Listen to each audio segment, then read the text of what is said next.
Now entering Nerdist.com. Mission Log, a Roddenberry Star Trek podcast. Episode 48, A Private Little War.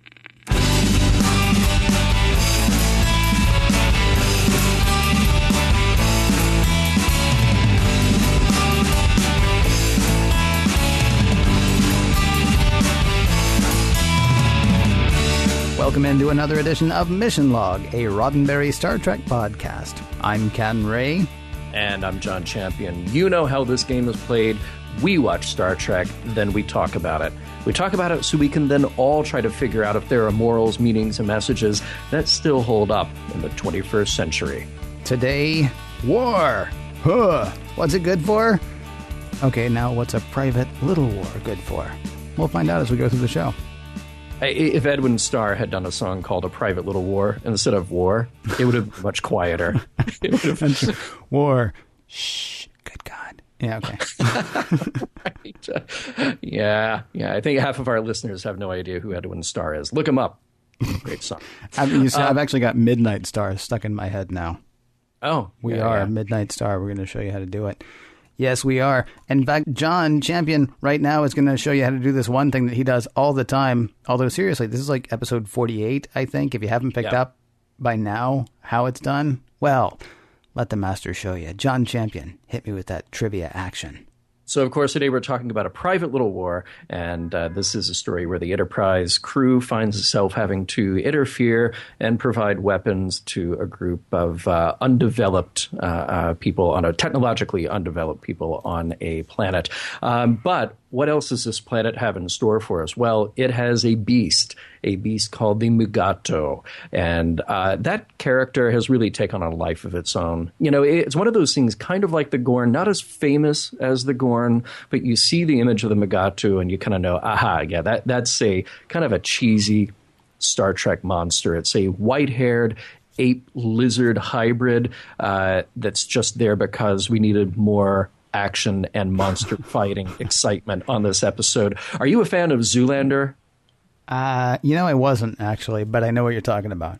Okay, so the Will Ferrell character in Zoolander is Mugato, and of course Will Ferrell is a big guy, tall guy, and in the movie he's got this white like shock wig and he's crazy looking, and they named his character specifically after the Mugato because he and Ben Stiller are both big Star Trek fans. You know the problem I have with the Mugato?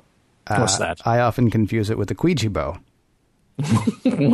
What? I'm sorry, a Ouija? See, that's a bit of trivia that I'm going to hold on for myself then. You look that up. All right, look cool. that up. Cool. I will say the description, though, a big, dumb, hairless ape with a short temper. Oh, okay. Yeah, there you go. All right. We made a Simpsons reference. Good job. We didn't. I did. You did. But please, go ahead. Okay. The original title of this episode, Tyree's Woman, which I think is a little less clever than the title we ended up with. And for those of you who check out our website, missionlogpodcast.com, and our Facebook page at missionlogpod, we have a story draft by Don Ingalls. It is a revised draft, so it's a little closer to the final story. And you can check that out for further study. They're very similar plot points, but some of them in different order than what we have here, and some with different characters. So, for example, in the opening, Kirk is shot at. It kind of grazes him a little bit. Spock isn't hit, and the sequence of events leading up to Nona's healing of Kirk is played out a bit differently. There is a face-to-face meeting between Kirk and the Klingon, as well as Tyree and Appel, the head of the other faction. So that scene is just completely gone from the final. And we need to mention a couple of guest stars. Dr. Mabenga, who is played by Booker Bradshaw. Now, he is one of the only guest stars to appear in the original series twice as the same character. Who is the other guest star appearing as the same character twice, Ken? Sadly, I cannot remember the actor's name, but of course it was Harry Mudd. Yeah, played by Roger C. Carmel, the late Roger C. Carmel. And here we got Dr. Mabenga, played by Booker Bradshaw. The other standout guest star is, of course, Nancy Kovac, who plays Nona. She did a lot of TV in the 60s, all kinds of cool roles. She appeared on The Men from U.N.C.L.E. and Batman and, all the cool stuff. She was in The Silencers, one of the Matt Helm movies, starring Dean Martin. She was also in the Elvis film Frankie and Johnny. Now, one of her probably better-known films is Marooned. Do you remember this movie? Starred Gregory Peck, and it was Apollo 13 before there was Apollo 13. You had a group of astronauts marooned with only an hour left to save them. Well, Nancy Kovac is in that film, too.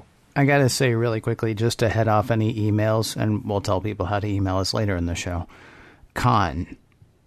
I understand you're talking about people on the series, but Ricardo Montalban did come back as the same character with the original cast. Not with not during the series, but just to stop all the emails saying you forgot about Ricardo Montalban. Right. Yeah. It's one of those things that always stumps people at trivia, particularly at conventions. But outside of the original cast, if you look at the guest stars who came back as the same characters.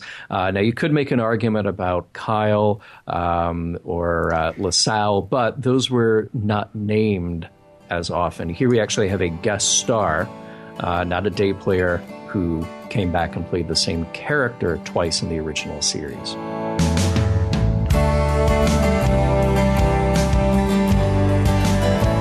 Listen closely, those who would learn, to the tale of the epic battles between the Hill people and, seriously, the Village people?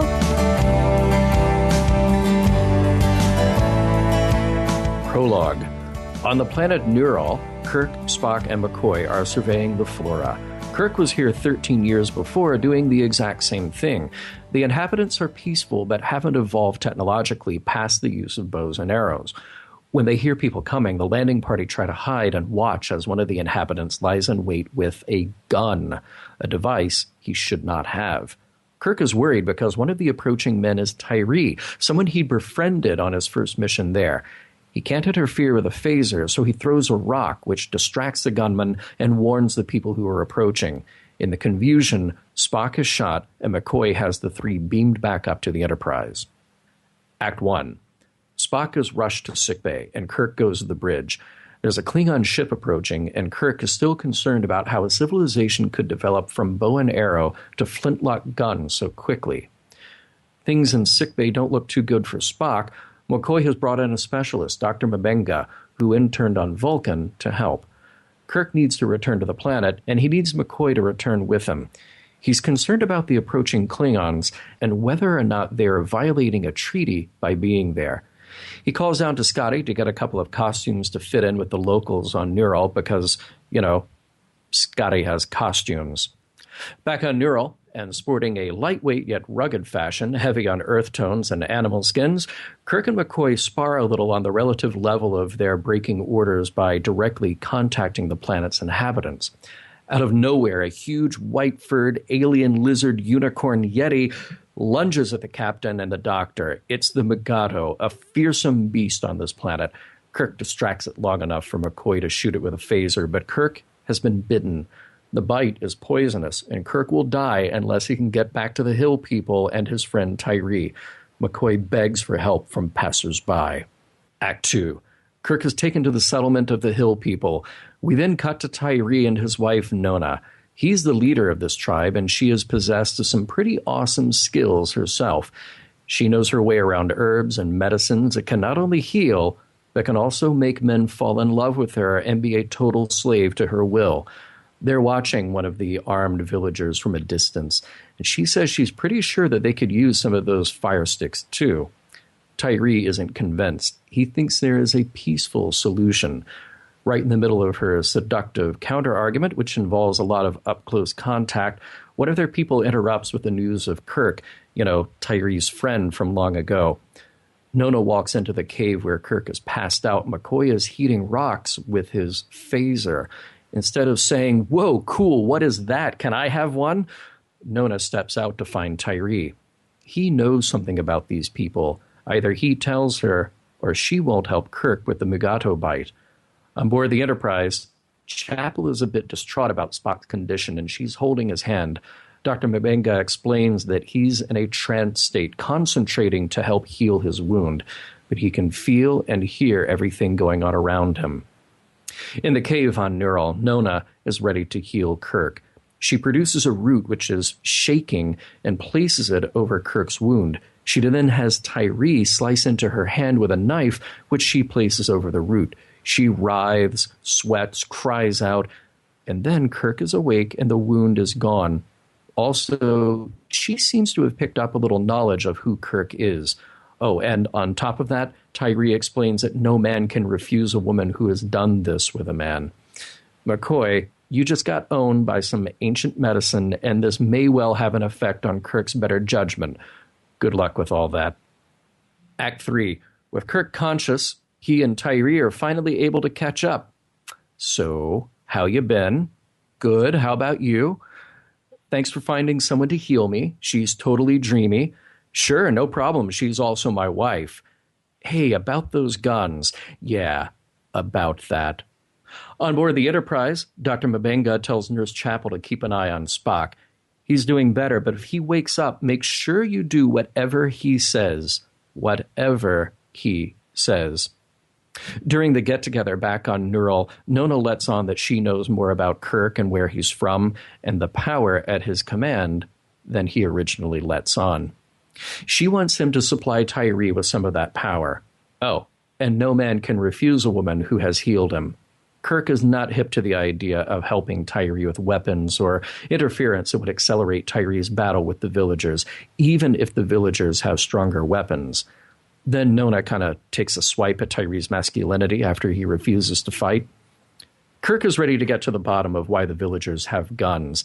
He does a little recon and discovers, the Klingons are behind this.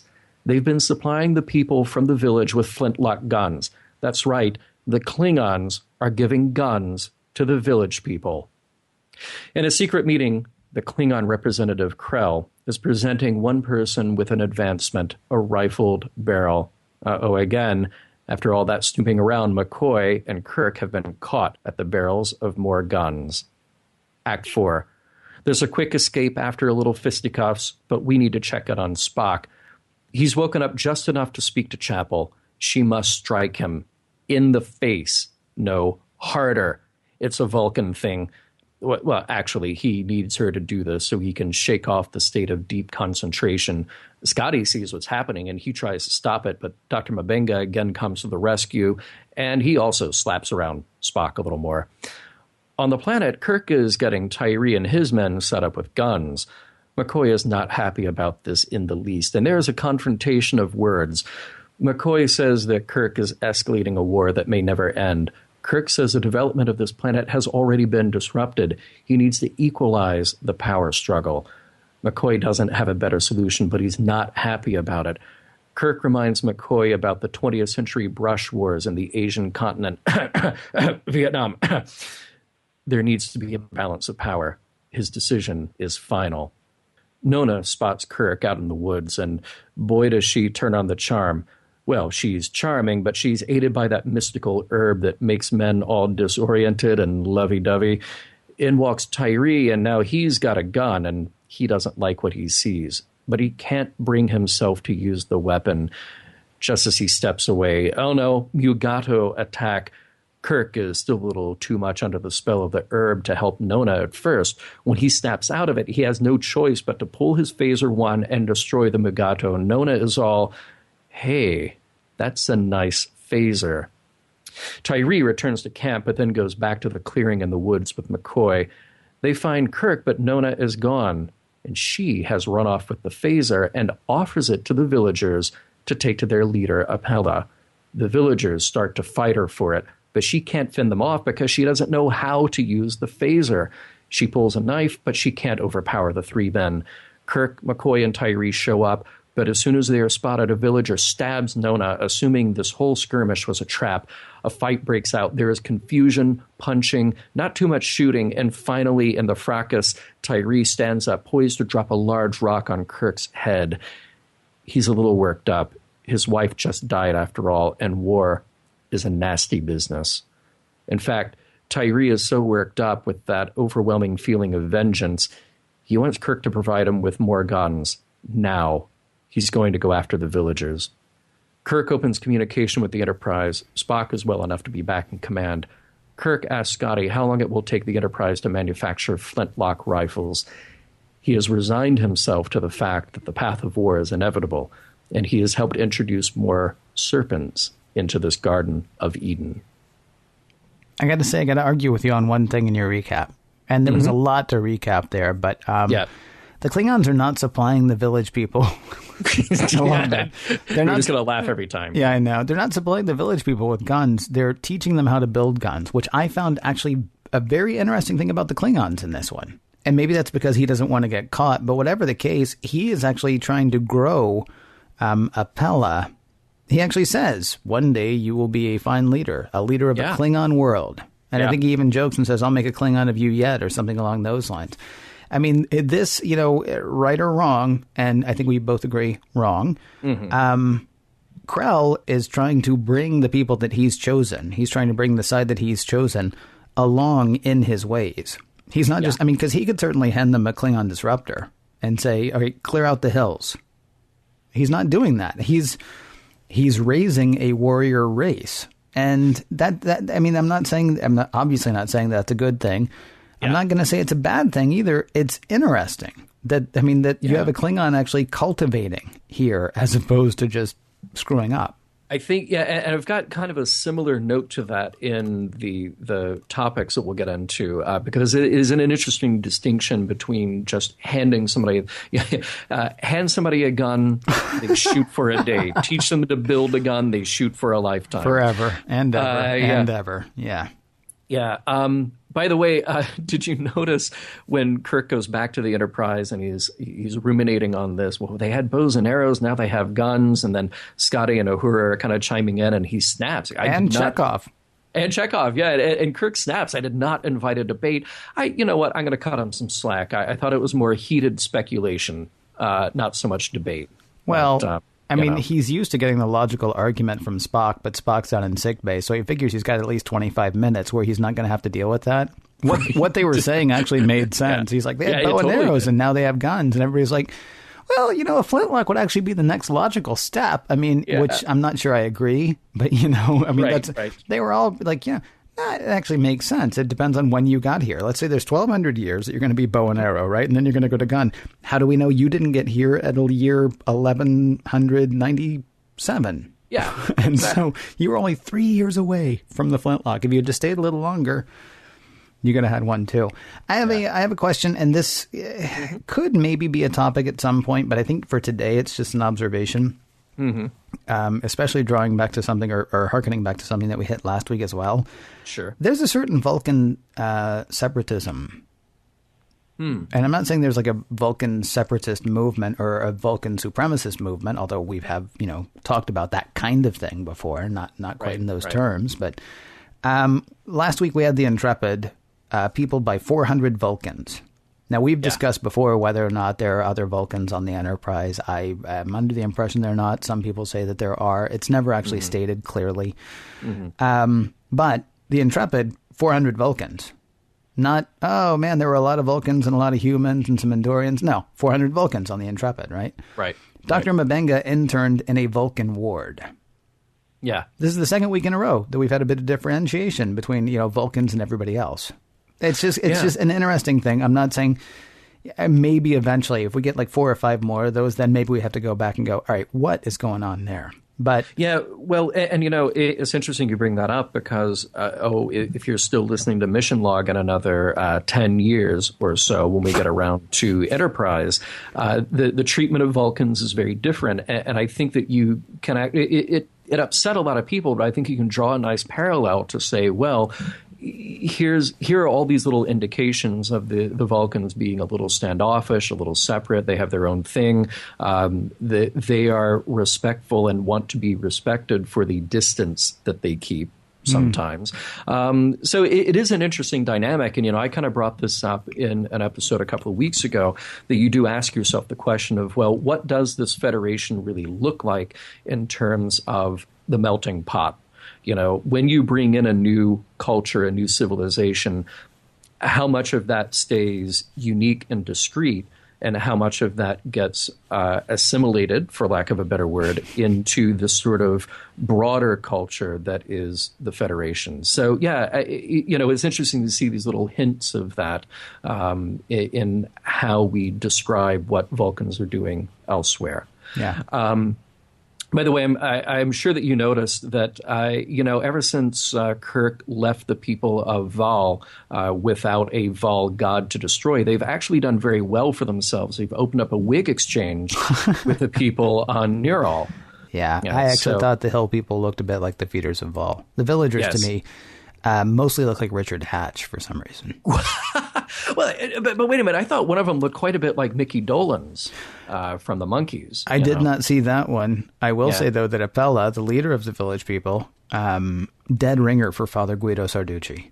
My God, this is just full of cameos, and they didn't even know it. Well, not really cameos. This is like Father Guido Sarducci and Richard Hatch and Mickey Dolenz. Well, Mickey Dolenz actually just would have walked across the lot, I suppose. But Sarducci and Richard Hatch got in a time machine, went back in time, did like a little peek in. Yep. On the set of Star Trek, and then back to our time. If I had to build a guest star dream team, I don't think I could do any better than that. Yeah. By the way, this is a pre-industrial planet. Kirk was there 13 years ago, and he's just hanging out with Tyree every day. Apparently, they're buds. They're brothers, for crying out loud. They are. Yeah. They are. Did no one else ask? Hey, Tyree, what happened to your pal Kirk? Well, it's not stated exactly how many people there are, but remember, when Kirk does not know that Nona knows that he's from the stars, he's just going to pass himself off as being from someplace else. Right. On the planet. So apparently it's not, he just showed up. Exactly. Right. Yeah. Right.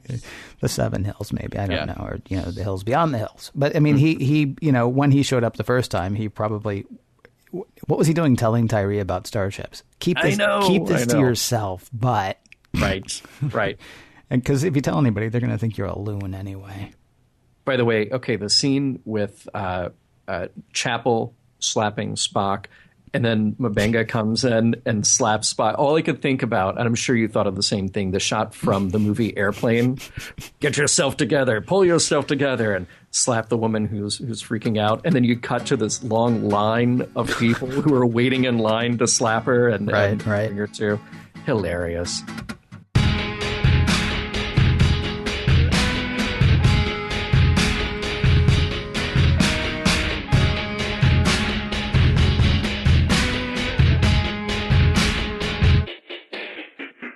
With the story recounted, and some of the incidental points addressed, time now to dig deeper into this private little war.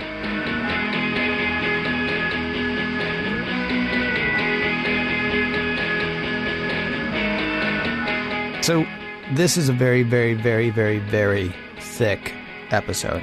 There are just tons of things going on here, and almost any part of it, it feels to me like you can pull out and have a big conversation. I'd like to start with one that we've had a couple of times before, but I'm a little confused by it this time. Okay. What is up with the romanticism of the Garden of Eden in this episode? If there's one thing that James T. Kirk does not like, it's the idea of whiling away the days, naming animals, and just kind of chilling out.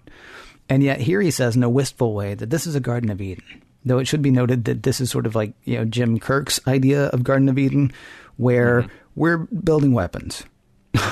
Yeah, right. I mean, now we're doing it in a sort of a slow pace, sort of a considered pace. But I mean, what they're saying is, it was a Garden of Eden, and it stays a Garden of Eden. All they got is bows and arrows, just like they had in the Garden of Eden. I think he's confusing Eden with Fort. Name whatever reenactment fort was in your town where you grew up. I mean, for me, it was Fort Nashboro because I grew up in Nashville, Tennessee. And you go downtown and you're like, oh, look, they used to churn butter. We just buy it now. And, oh, look, they had flintlocks, except, because they did, because it was 1779 for crying out loud. But nothing Garden of Eden about it. I mean, even primitive weapons are still, weapons, which still sort of goes counter the whole no weapons, no killing, no idea what we're even talking about when we talk about, sin or jealousy or anything like that. I agree. It's a misplaced metaphor. It's more just sort of Kirk romanticizing this past idea of, people living on the land and having these, they have weapons, they can still hunt. They're certainly having a battle with the village people. I just want to make you giggle again. But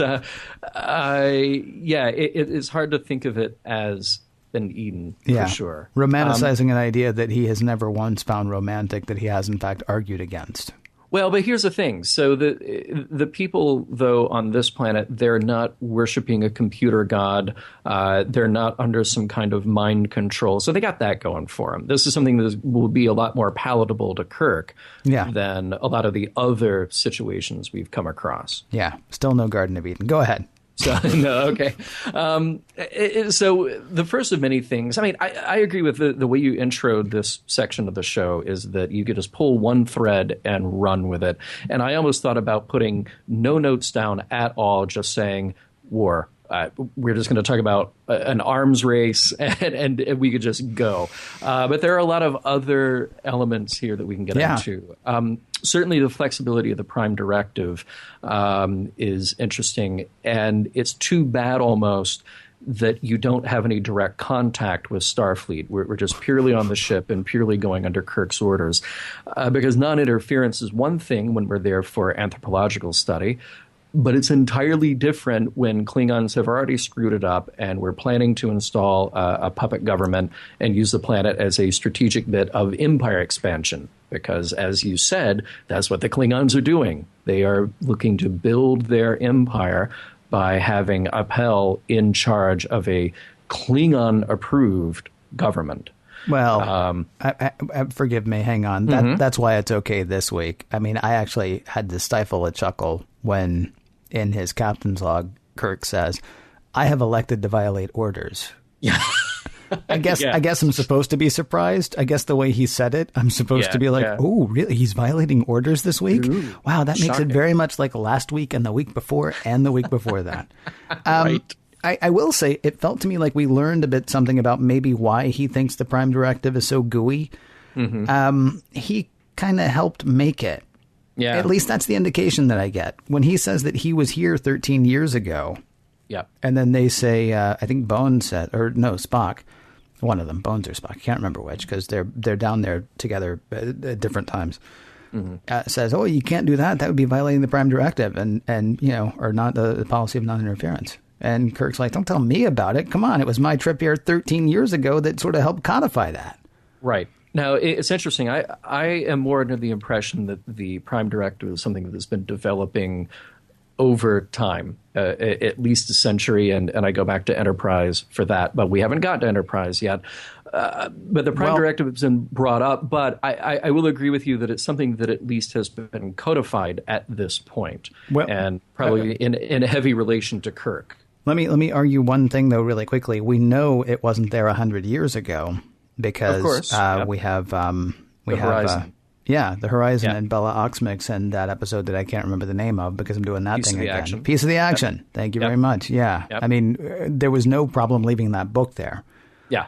And they even say in A Piece of the Action, well, that was before we had the whole non-interference thing. Although you would think, I guess you would think if Kirk was part of that, please. Kirk's the kind of guy who'd be like, hey, that whole non-interference thing? That was me. Right. I mean, you might actually, at the same time, and this again is like the weird thing about this episode. There is something that seems to me very.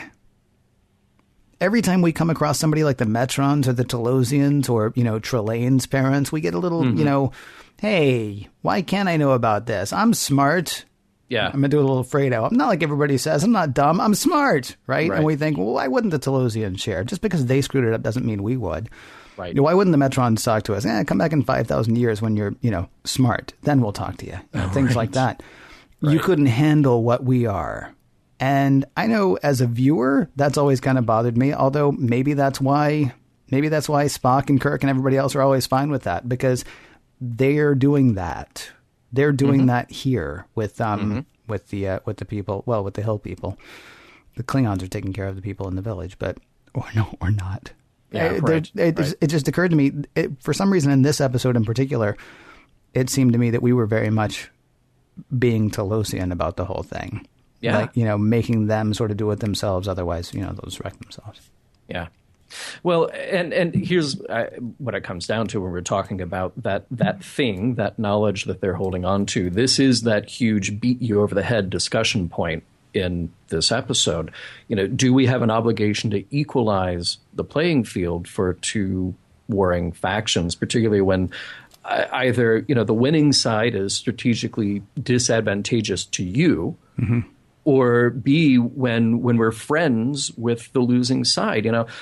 You can argue that we have no business being there in the first place. You go back to what you said about the Metrons, or I even say the Organians. That's a nice turning of this on its head. We're fighting with the Klingons, and the Organians are like, you people are ants. You are so inconsequential, and we can flick you off of our shoulder with a minimum of effort. But then you can argue that you have a moral obligation to help those who are being oppressed, obliterated, or, as is the case here with the Hill people, potentially run out of existence from genocide. So what is the other solution? I like that Kirk's decision is final, but it isn't done flippantly. He gets to have that argument with McCoy. McCoy is at a loss. And then we see the human cost of war, and we see that escalating aggression, particularly when Nona is killed, and the look on Tyree's face when he was about to bash Kirk's head in with the rock at the end. All of this, you take all of this conceptual stuff and you make it personal. And I think that's one of the strengths here of this episode. See, the thing that I wonder, though, about this episode is, do the village, the people in the village, I can't keep calling them the village people if we're going to have a serious discussion. Right? Do the people in the village and the hill people even matter in this episode? Because, you hear Kirk at one point saying, well, a life of war is still life. And the question is, should we obliterate this side or should we obliterate that side? If we're assuming that this is a stand-in for Vietnam, or that and I think we have to. Yeah. As far as the arms race, or as far as the balance of power between the communists and the not communists around the Vietnam War, Vietnam had very little to do with it. It was about stopping the domino effect, which some people argue was a thing, and some people argue would not have been a thing. Right? That's all this planet is at this point. So we can talk about, well, it is too bad for these people. And, oh, look, we're turning this into this horrible thing. But this is really about stopping the Klingon Empire. And so he doesn't want to destroy the other side because he doesn't want to kill the people there. But he also doesn't just want to completely back away, because then that would be another planet that would go to the Klingons. And, these people would die. And he does kind of like that guy. And so, maybe he doesn't want anything bad to happen to them. But this isn't about that. This is about stopping the Klingons in this one little place. Right? Yeah. Yeah, that's sort of awful. Well, sorry. Yeah. Which, what I found myself wondering was, where is Kirk's diplomacy in this episode? And the answer is, it's not here. Is that because the Klingons are an implacable foe, or what is that about? Because it seems to me that if you want to make it, not the Telosians, the Organians maybe might have said, listen, you guys were friends like 5 years ago. Why don't you try being friends again? What's the difference between you and you? You live in a village, you live in the hills. That's it. Right? There's not even a try at that, though. And I think the reason there's probably not a try at that is because, to me, one of the most fascinating things about this episode is this is 1968, trying to figure out where 1968 is in 1968. This is not one of those things.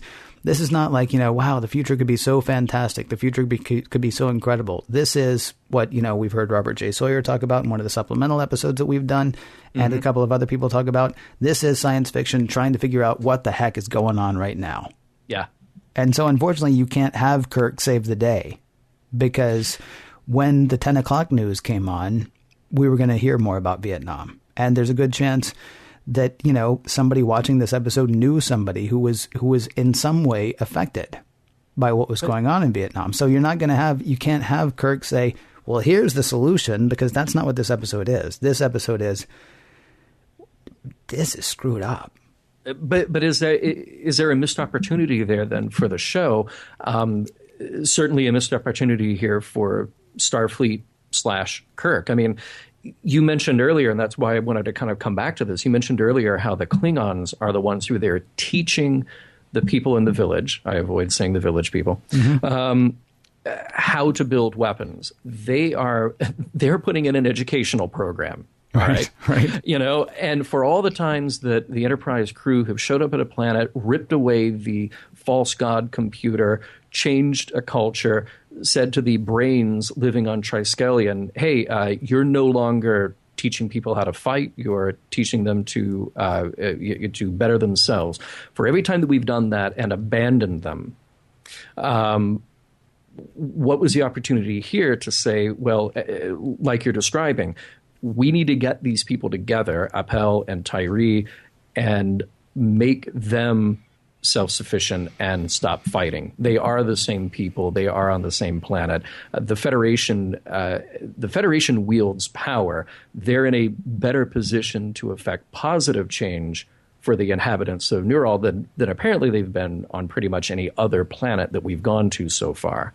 So I get what you're saying. As a piece of parallel ripped from the headlines, here's what we're doing, it seems like there's an opportunity here to present a better option because McCoy doesn't have that better option. And I'll kind of contradict what I'm saying here by also saying that I kind of like the ambiguous ending, you know, because when this episode ends, it's a downer. And we don't know what's in store. Well, it's only the episode that ends. It's not the war. I mean, I not to jump to the end, but I have to applaud. I found it a horribly depressing episode. I mean, I was dissatisfied with every choice that they made. But when I go back then and try to think about, okay, well, what would people watching it at the time have thought? I mean, the one thing that might have been a drag was, you know, damn it, I watch this to find out how good things are going to be. I don't watch Star Trek to see the news. We've had this kind of feedback from people discussing these episodes almost 50 years later now, too, where people say, come on, it's just a show. Yeah. Enjoy the show, or you're putting far too much into the show. This show was like the Law and Order before Law and Order, ripped from today's headlines, as you say. I mean, this was examining where they were right then. And it would be very easy to say, well, all we need to do is make peace. I mean, and we've had those episodes, and we will have those episodes again. But, I mean,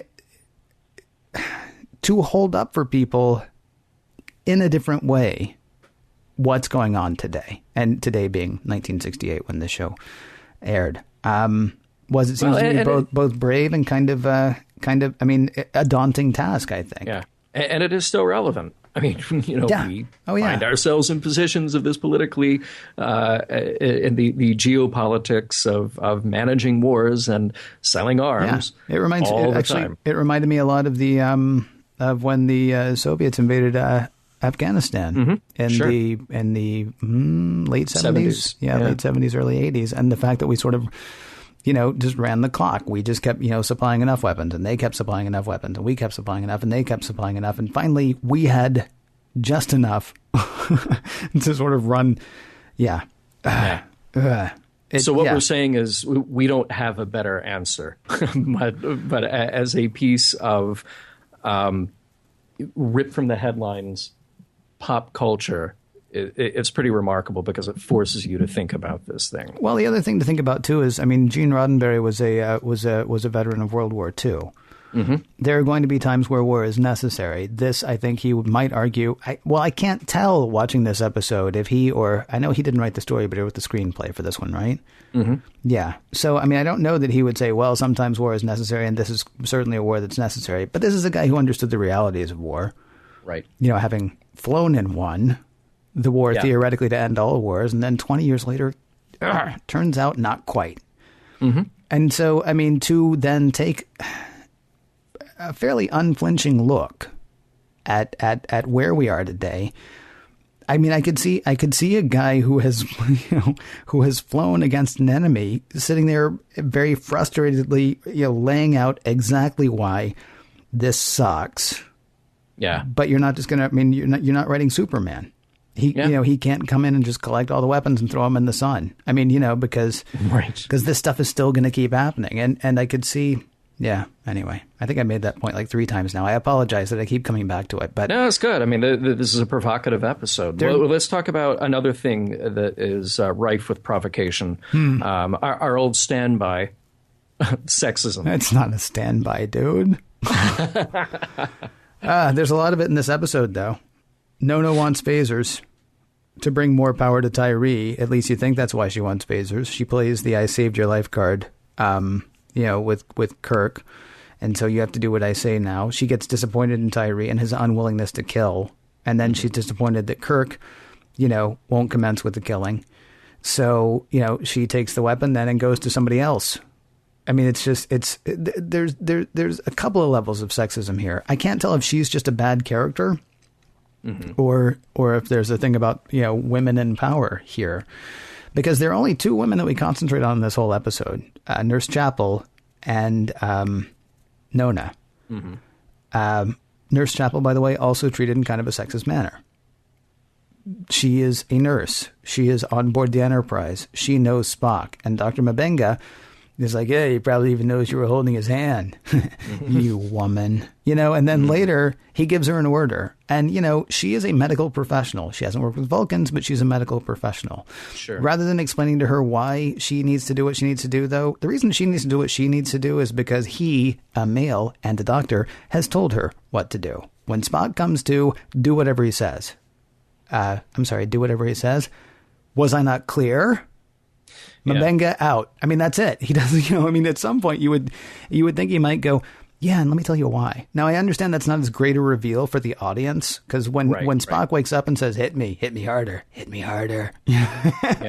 Unless Dr. M'Benga has a really dark sense of the practical joke. Yeah, maybe that's it. I mean, the problem is, okay, so yes, that's a better reveal for the audience, but it would have been better for the character to say, let me tell you why, as opposed to... I mean, and certainly I have heard nurses, I know a couple of people who are nurses. I've heard nurses say that they don't like the way some doctors treat them. And so maybe M'Benga is just that kind of doctor, and it has nothing to do with sex. Maybe it just has to do with the fact that he's a doctor and she's a nurse. And, I think the world of nurses. I also think the world of doctors, but apparently that river doesn't flow that way between those two groups all the time.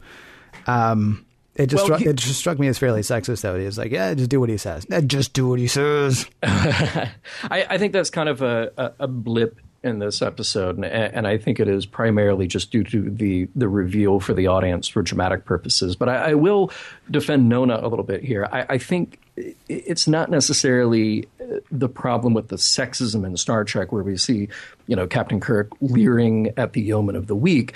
I think what we have here is more just a character that is the character of Nona. That is not the character of women. Now, we're short on women for this episode. We don't meet other kind of witch doctor seductresses. There are no others of her type in this. But I think this character is motivated and is sort of dramatically justified throughout the episode. So for that reason, even though we can see what she is doing in kind of a sexist light, I'll actually defend this one, because I think that, with a little tweaking, it would be different now, perhaps. But she's still one of the more complex characters that we've had. And if she's the bad guy, then that's okay. You can make the argument that it's a bit heavy-handed with the kind of, scorned woman, power-seeking woman, whatever. But we also have a lot of that in, dramatic entertainment today, particularly when you do a period piece. The roles of the women are escalated to kind of be the ones who are manipulating from behind the scenes. Yeah, no, I disagree. Forgive me, I disagree. I mean, I would say you could make the scorned woman argument if she were in fact scorned.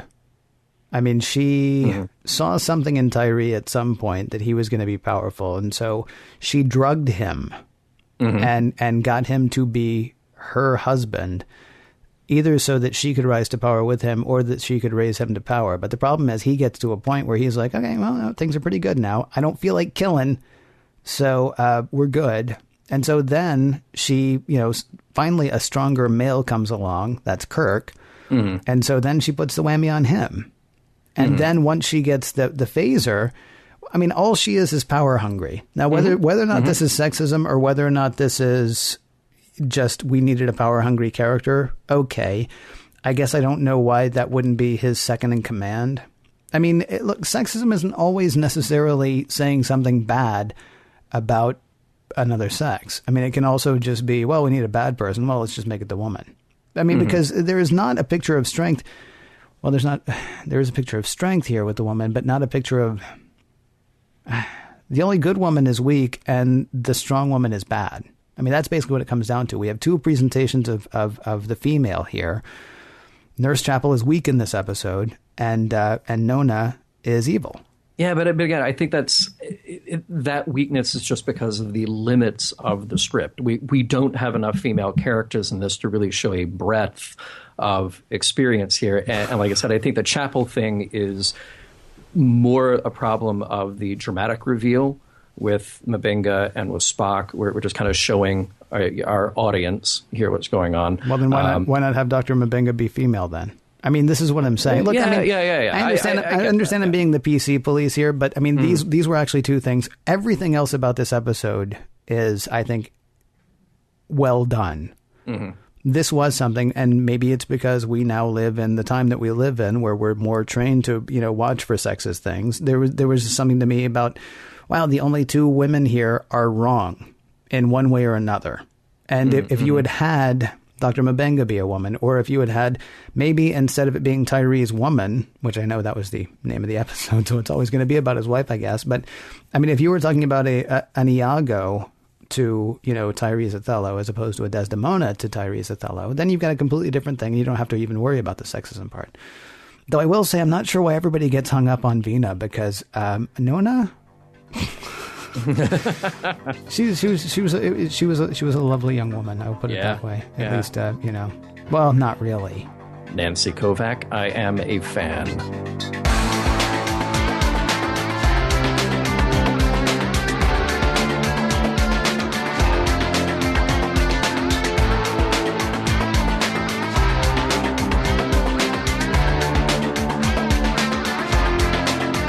And now, the moment you've all been waiting for.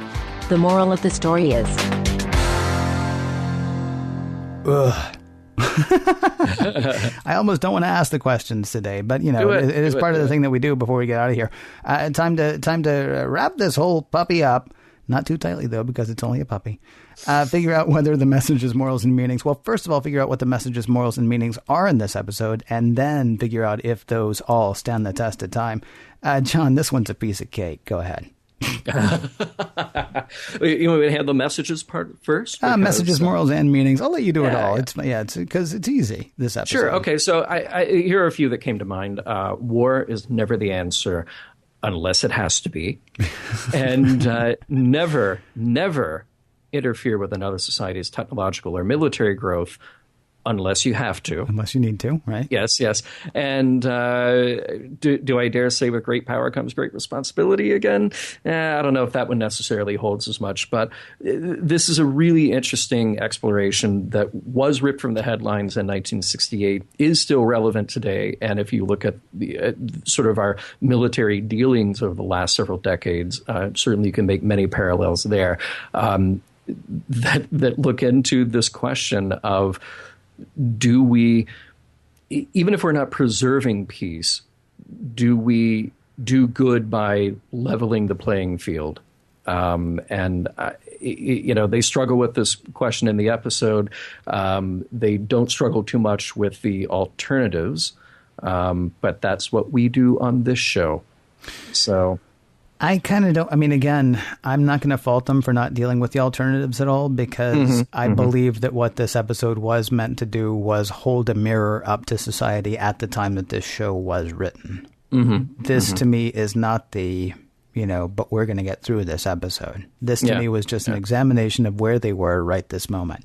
You don't expect Star Trek to be that necessarily. You expect Star Trek to hold sort of, I don't want to go so far as to say a funhouse mirror up to the way the world is, but kinda. You expect them to hold up a mirror, and so you can sort of see yourself in it, but because of the way the mirror turns, or because of the the warp in the glass, you either get to see how comically stupid you're being currently, or you get to see, oh, well, look, I could be thin, or, oh, look, I could be strong. I mean, there are a number of things that most of the times when they hold up a mirror in Star Trek and say, okay, here's you, but you're seeing what you could be. This is just a flat pane of glass. This is just look. Yeah. And that, to me, I think makes this an incredible episode. Now, the sad part is you don't get the happy ending. You don't get the inspiring ending. You don't get the, oh, man, we're going to get there. No, you really don't get that in this episode at all. Well, and I'm not only am I okay with that, I'm really good with that. You know, we had an episode a few weeks ago that ended with a freeze frame, for God's sake, and now, you know, with the funny music, and now we have something that does feel more real. Yeah, which I would imagine probably disappointed the heck out of a lot of people, and probably still does today, because one of the great things, and I will tell you, this is one of the things that I've always loved about Star Trek, is the fact that it shows us, you know, it provides a guidepost. Yeah. It says, look, if we do this and if we do this, then maybe one day we're going to get here. And there is something terribly depressing about, you know, turning on NBC at whatever night it was on, at whatever time it was on. And, you know, fingers crossed, if we do this and we do this, then we're going to get right where we're sitting right now. Yeah. But the message here is about the repercussions of our actions when it comes to wielding this kind of power, and doing it irresponsibly. So that, man, did it absolutely had to resonate with an audience 45 plus years ago, and it has to resonate with an audience today. That brings us to the question of, does the episode hold up? And I'll say unequivocally yes.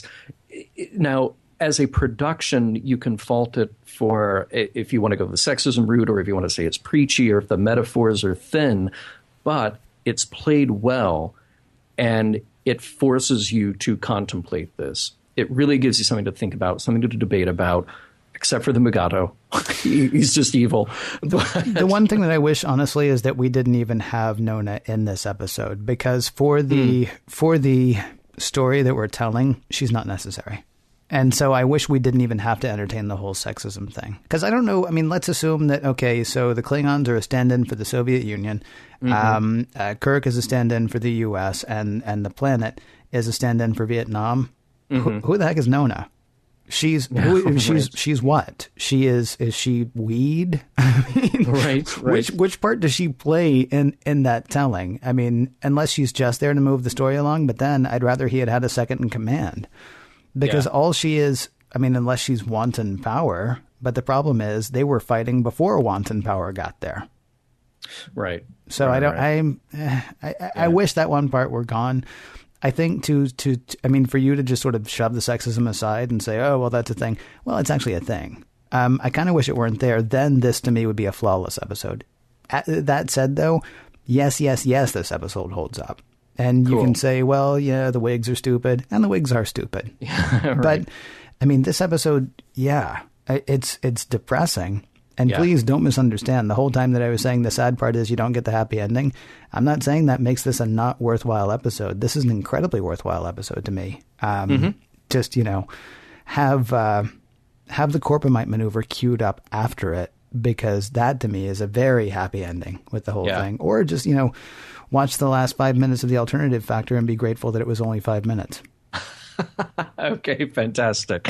Well, you may or may not agree with us. We'd love to hear from you. Remember, you can reach us on Facebook, Skype, and Twitter, where our handle is Mission Log Pod. At all three places, Mission Log Pod. You can call us 323-522-5641. Again, that is 323-522-5641. You can also email us, missionlog@roddenberry.com.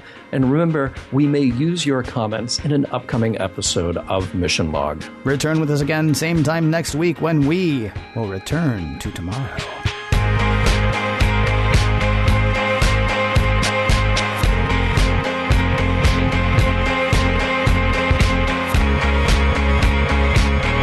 Some of the music for the Mission Log provided by Warp 11, online at warp11.com, and from the album Messages by Key Theory, free to download at kitheory.com.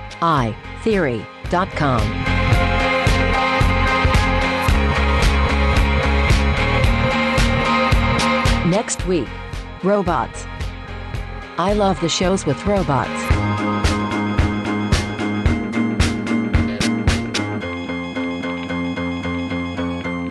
End transmission.